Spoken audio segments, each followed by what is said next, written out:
dangers of online interaction and ritual killings have always been a no social hazard in today's Nigeria. But what is more shocking is the murder of someone you claim to love. Apparently, at that moment when these so-called murderers approach their victims in the name of love, the only person considered love is probably the victim, while the murderer sees her as nothing but prey. Similar was the case of Yetunde Lawal, who was brutally murdered by her boyfriend after being invited by him to come visit. February 10, 2025 was a fairly normal day for Yetunde Lawal, a final year student of Kwara State College of Education in Ilorin, also known as KWASU. Yetunde, who had been held back with an extra year at the college because of some outstanding courses and had gotten a job while she settled those papers, took permission at her place of work that day to attend the naming ceremony of a friend's child. Yetunde returned home as early as 12:30 p.m. from work, changed her clothes, and went with a few of her friends to the ceremony, which was to be held at 1 p.m. By 2 p.m., just when the ceremony was at its peak and the meal was being served, Yetunde received a call on her phone, which she stepped out to answer because the ceremony was too loud for her to hear. She returned 5 minutes later to pick up her belongings, telling her friend that she was leaving, as she had somewhere else to be and she couldn't even wait to eat the food offered to her. She, however, didn't tell them where she was going in particular.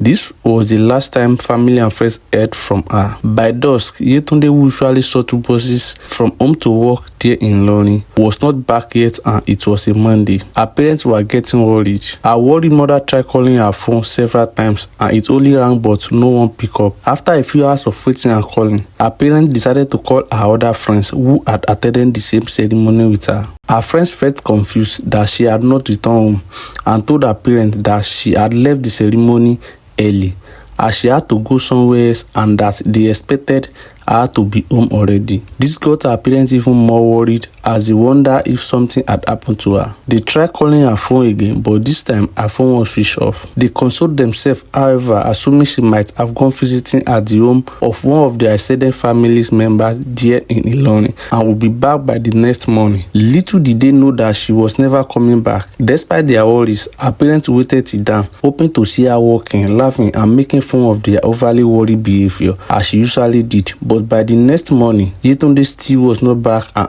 at this moment, her father knew he had to go to police, but he couldn't go immediately as the police would not accept their missing person report until 24 hours were up. Her anxious parents waited patiently till that afternoon before her father rushed to the nearest police station with his brother, where he reported that his daughter had been missing, all the while hoping that it was a case of kidnapper and ransom payment that was now popular in our nation today. He hoped the kidnapper would call or would be caught and his daughter would be brought back home. But all these thoughts were shattered 3 days later when the police made a shocking discovery. Crazy as it may seem, after they reported Yetunde missing, the police wasted no time in swinging to action. They took permission from him and tracked Yetunde's phone down, bringing all those who had called her the previous day into custody and making them undergo vigorous interrogation process.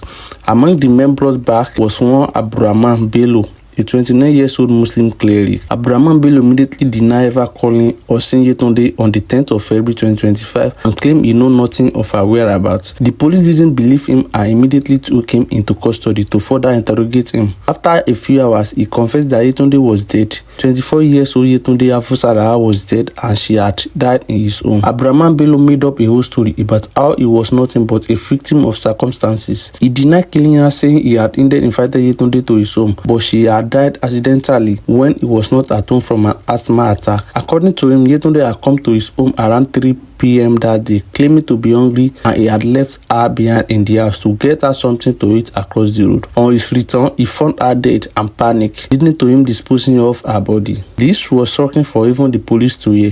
The action had been quick, the investigation had been fast. They had hope in their heart that the 24-year-old girl they sought was still alive, waiting to be saved, but Yetunde Lawal was dead and she mostly likely had been brutally murdered by this man who claimed he was her boyfriend. They had to tell her family the news. Yetunde's parents and loved ones were told the heartbreaking and shocking news that their daughter, who had left home, was never going to return as she was dead already, thus shattering the hope of the parents, who hoped with all their hearts that she had not been armed. When told that she must likely have been murdered by Abdurrahman Bello, her boyfriend, who she had gone to visit, they denied that they didn't know him, as the man she wanted to marry was with them right there, searching for her as they were. The police didn't believe that Abdurrahman, who had told them he was a Muslim cleric who meets Yetunde on Facebook and had been dating her, was telling the entire truth, as they did not believe the fact that she had died accidentally. So they continued the investigation of Yetunde's death. Investigation of Yetunde Lawal's death led them to the home of Abdurrahman Bello, where they found even more shocking evidence. Bello's home was filled with fetish objects such as calabash, black soap, animal horns, even cutlasses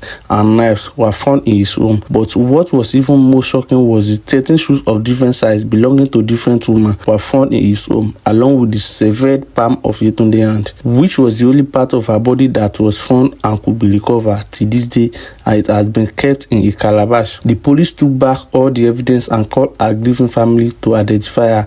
The family of Yetunde Lawal identified their 24-year-old daughter by the henna draw on the back of her hand. When asked where the other body parts were located, Abdurrahman claimed to have disposed of them in fear, but the police did not believe them, as they even suspected him of being a perpetual ritualist killer. So they continued investigating. Their suspicion proved right when Abdurrahman finally confessed. Abdurrahman successfully invited Yetunde over to his home after calling her over 9 times that day and had murdered and severed her body for ritual purpose, but he had not done this alone. He did this with the knowledge of 4 other accomplices who were Islamic scholars and were said to have helped him in carrying out the crime, and had even sold her jewelry and belongings after the murder. All 4 men were reprimanded and found to belong to a syndicate popularly known for the killing of all suspecting citizens in Kwara State for ritual purpose. The 5 men, Abdurrahman Bello, Sulaiman Muhyiddin, Ahmed Abdulwasil, Amilire Milengbe, and Jami Uthman, who are all residents and indigenous of Ilorin, Kwara State, were all charged to the magistrate court and to the pleasure of the whole nation, who had earlier been shocked at the brutality of the murder. No lawyer stood up or had prayer in defense of any of these 5 men. 5 of them were arraigned on 4 counts: criminal conspiracy, culpable homicide, possession of human parts, and armed robbery. These men plea were not noted, as they were ordered to be locked up in correctional center until the next court hearing, which was set to be held on the 6th of March 2025. But as far as we know, all hands are on deck, and the only ones waiting for the murderers of Yetunde Lawal to be brought to justice are not just the government and our parents, but the whole of Ilorin and Nigeria at large are waiting for them to be brought to justice.